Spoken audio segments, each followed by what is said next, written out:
Autant savoir, ce soir, nous parlons, mesdames et messieurs, de la création d'entreprises. Oui, il y a des risques qui sont liés, bien sûr, à cette option que prennent d'ailleurs même beaucoup de jeunes béninois aujourd'hui. On va présenter les risques, on va les détailler, comment les surmonter aussi, comment les éviter. C'est bien possible de pouvoir le faire dans un instant et juste derrière cet élément. Le risk management est une composante essentielle de la stratégie de l'entreprise. Si bien que lorsque ce n'est pas connu, lorsque vous menez n'importe quelle activité aujourd'hui et que la question de risk management n'est pas traitée, vous êtes sûr d'aller dans les murs. C'est ça d'ailleurs qui fait échouer beaucoup de projets qui sont menés en Afrique, au Bénin aussi, parce qu'on n'a pas idée des risques, des points d'achoppement qu'on pourrait connaître dans de tels projets. Et c'est ce qui fait que les entreprises croulent très vite. Cette discipline vise à identifier tous les risques de l'entreprise, à les évaluer et à les traiter, de sorte à réduire les incertitudes dans la façon de mener les projets, de sorte à réduire la probabilité ou la survenance des risques dans la maison, dans une entité donnée. Pour devenir un risk manager, il faut avoir suffisamment d'expérience, connaître l'entreprise et être formé pour. Donc être capable de reconnaître qu'il y a un risque ici ou là, ce n'est pas du jour au lendemain qu'on peut le savoir. Mais ça doit être entériné par une formation bien certifiante. Il y a la norme ISO 73, version 2018, qui dit comment est-ce qu'il faut appeler chaque chose, c'est-à-dire le vocabulaire essentiel, le jargon qu'il faut utiliser pour parler des risques dans une entreprise. Mais quand je reviens sur la norme 31 000, on peut signifier déjà que cette norme n'amène pas ou ne conduit pas à une certification, contrairement aux autres normes par rapport, par exemple, la norme 9001 qui amène les entreprises à se certifier. La norme 31 000 n'amène pas à une certification. C'est des lignes directrices, donc ce n'est pas aussi fort. Mais ça a beaucoup d'avantages pour les entreprises pour qu'elles ne disparaissent pas du jour au lendemain. Comme quoi, il est très important de connaître les risques aux points d'achoppement probables, bien évidemment, et qui sont liés à votre domaine dans lequel vous voulez créer votre entreprise. Nous allons faire, bien sûr, cet exercice, c'est-à-dire essayer donc d'explorer les probables risques ou points d'achoppement possibles en matière de création d'entreprise avec Gentilé Badedi, il est auditeur qualité certifié. Bonsoir. Bonsoir, monsieur. Merci d'avoir accepté notre invitation. Merci, c'est toi.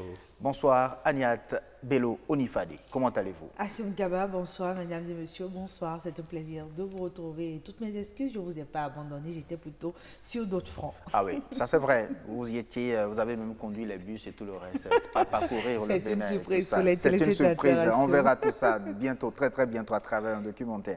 Alors, on parle ce soir de la réussite entrepreneuriale et surtout les risques à présenter à nos téléspectateurs. Oui, voilà, nous sommes dans un pays où on dit que de plus en plus, il faut aller vers l'auto-emploi. On demande aux jeunes de créer leur propre entreprise, d'avoir des idées géniales, de les mettre en place, de les développer. Tout ceci pour apporter des devises au pays. Ce qu'on oublie de leur dire, c'est qu'il faut prendre beaucoup de dispositions en amont. C'est au nom de ces dispositions qu'on parle de la gestion des risques. Merci à vous d'être avec nous sur ce plateau, Gentilé Arnaud Badedi. Merci. Déjà, dites-nous un peu, jusqu'à quel point c'est important de mesurer les risques qu'encourt votre entreprise avant même de penser à sa création. Merci Madame Agnat. Alors, je commence par vous dire, est-ce que vous savez que chaque année, des entreprises ferment les portes ou bien des projets échouent tout juste parce qu'un seul risque a été soit mal évalué, ou bien ignoré, ou bien même, plus grave, n'a pas été identifié. Et quand ce risque survient, ce risque qui n'a pas été identifié, qui n'a pas été évalué, mais qui était sous-évalué survient, les dégâts sont souvent catastrophiques, puisque n'ayant pas prévu des actions de maîtrise de risque, mais des actions après que le risque est survenu, souvent c'est trop lent, ça demande plus de ressources et la catastrophe est souvent là. D'accord. De plus en plus aussi, ce n'est plus souvent toléré, souvent dans les organisations internationales, et même beaucoup plus recommandé pour les entreprises naissantes, des arguments du genre « c'est pas ma faute », parce que tel monsieur n'a pas pu faire ce qu'il doit faire à temps, ou bien « ah non, c'est parce que le bateau qui doit… » je dis des bêtises, hein, Si, c'est si. le bateau qui doit… C'est-à-dire, porter… il n'y a pas des aléas indépendants de votre volonté, Voilà, normalement, quand voilà. vous êtes chef d'entreprise. Exactement. Donc, un bateau qui doit apporter une pièce qui est importante pour terminer un projet à une crevaison en haute mer, des arguments… Le client s'en fout, Voilà, en des fait. arguments, excusez le terme un peu… Non, on ne va pas parler d'arguments bidons, mais on comprend un peu. Voilà, ne sont plus du tout acceptés.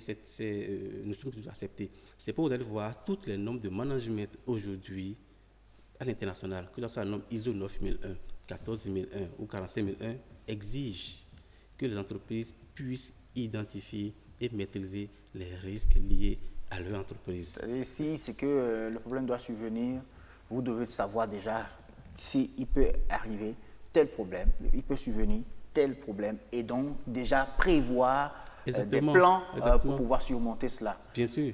Le risque, déjà, comme c'est défini, c'est l'effet de l'incertitude sur les objectifs. En d'autres termes, c'est la survenance d'un événement incertain et futur, dont la survenance a souvent des conséquences dramatiques sur l'atteinte des objectifs ou bien l'atteinte d'un projet ou d'une activité. Et donc, c'est déjà anticipé. C'est anticiper sur les potentiels événements qui pourraient survenir, qui peuvent nous empêcher d'atteindre nos objectifs. C'est un peu comme on le dit souvent dans notre jargon, prévenir vaut mieux que guérir. Prévenir vaut mieux que guérir. Voilà. D'accord, je suis totalement d'accord avec vous, hein, mais dans la réalisation de cet entretien et quand on menait nos recherches, les chefs d'entreprise trouvent parfois que c'est pessimiste d'y aller avec en tête que c'est possible d'échouer, c'est possible d'avoir tel ou tel autre risque. Et surtout, il paraîtrait que vous, les experts en risque manager, vous êtes chers. Donc, pour vous avoir, pour un jeune entrepreneur, c'est pas évident. Il préfère s'en passer. Alors, un mot sur ça. Un mot sur ça. Je vais vous donner l'exemple pour nos chefs d'entreprise qui pensent que c'est cher ou bien qui pensent que, bon, voilà, il ne faut pas l'importance du risque de management. Je donne un exemple vécu. Hein. Une entreprise qui est déjà en place et qui a quand même voulu identifier les risques, qui est une très bonne chose. Ils ont identifié les risques et ils ont formulé un risque sur le volet informatique. C'est formulé de cette manière, risque de sabotage et de cambriolage de la salle serveur informatique. Mais n'ayant pas été formé, comme l'a dit tout à l'heure celui que vous avez passé tout à l'heure, M. Afagnon, n'ayant pas eu de formation, ils sont arrêtés à ce niveau. Et puis, quelques mois plus tard, le risque est survenu exactement comme ils l'ont dit. Les gens sont entrés dans le salle serveur, ils n'ont pas volé, ils ont juste coupé les câbles, ils ont détruit les ordinateurs, les serveurs. Tout porte à croire que l'objectif était vraiment d'atteindre le cœur d'activité de l'entreprise sans cette salle serveur. L'entreprise qui est une entreprise bancaire, bien sûr, une entreprise bancaire qui offre des services financiers, consorts, ne pouvait pas fonctionner. Oui. Vous imaginez, quand ça s'était arrivé, et quand lundi matin, arrivé au boulot, ils ont remarqué qu'ils étaient HS, aucune connexion, personne ne pouvait travailler, de Cotonou à Malanville, nulle part, aucune agence ne pouvait fonctionner. 24 heures, l'entreprise était bloquée. Ouais. Personne ne peut imaginer les conséquences. Personne ne peut imaginer le nombre de morts qu'il a eu. Quand il dit nombre de morts, ça va vous surprendre qu'il parle de nombre de morts. Lorsque peut-être un client vient dans leur agence pour tirer un sou, pour sa femme qui est en train, qui doit être césarisée, ou bien pour un blessé grave, ou bien pour quelqu'un qui est en réanimation, et qu'on leur dit tout simplement qu'on n'a pas de connexion parce qu'ils n'ont pas maîtrisé le risque, un risque qu'ils ont eux-mêmes identifié. D'accord. Parce que la personne ne peut pas retirer de l'argent pour aller soigner son patient. D'accord. Donc, M. Badedi, si vous permettez, si on peut se résumer un peu, parce qu'il y a encore d'autres aspects qu'il faut qu'on aborde. Pour vous, donc, il n'y a aucun risque qu'il faut omettre. Il faut être prêt à tout et à tout moment. Il faut s'y préparer. Il faut anticiper pour ne pas subir. Il vaut mieux prévenir que de subir. Voilà. Oui, mais alors, est-ce qu'il faut chercher à éviter le risque ou prévoir des solutions au cas où cela surviendrait? Voilà, là, c'est lorsqu'on finit d'identifier. lorsqu'on finit d'identifier le risque, c'est dans le traitement du risque qu'on fait ce choix.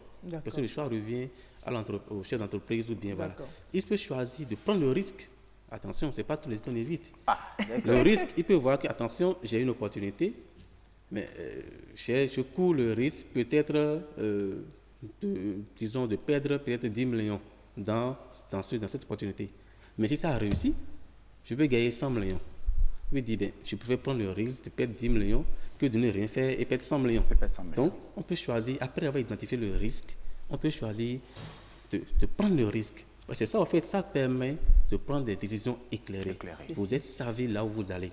Vous décidez de prendre le risque. Ou bien, le risque peut être aussi transféré à quelqu'un d'autre. C'est un peu comme on fait pour les assureurs. Vous avez un véhicule, vos motos, assurance santé que nous faisons. C'est des risques qu'on transfère, puisqu'on ne veut pas, en cas de maladie, tout supporter seul.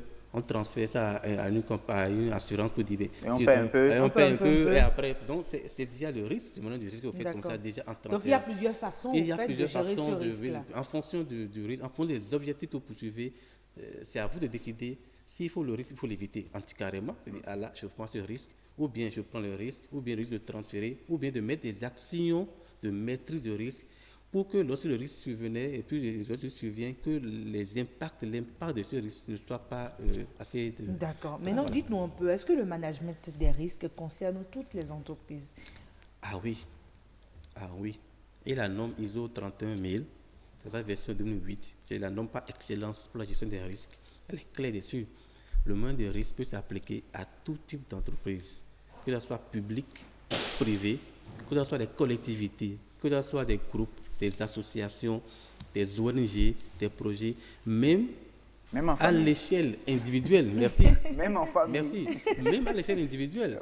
Parce que vous, en tant que père de famille, vous ne savez pas les risques que vous prenez en jouant votre rôle de père de famille.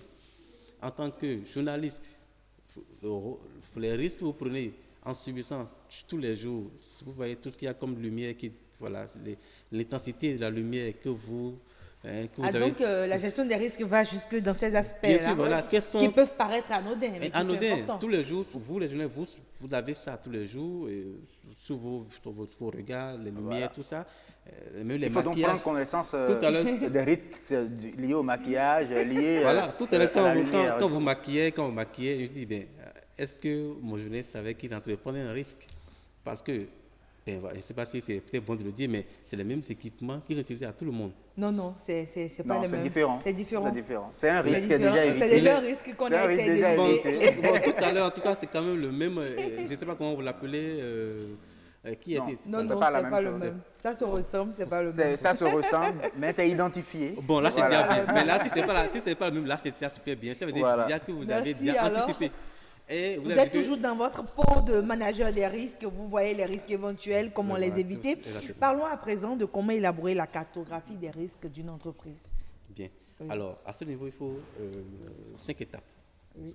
Il faut déjà commencer par définir le périmètre et le champ d'élaboration de la cartographie des risques. Je prends le cas de l'OTB, en BB24.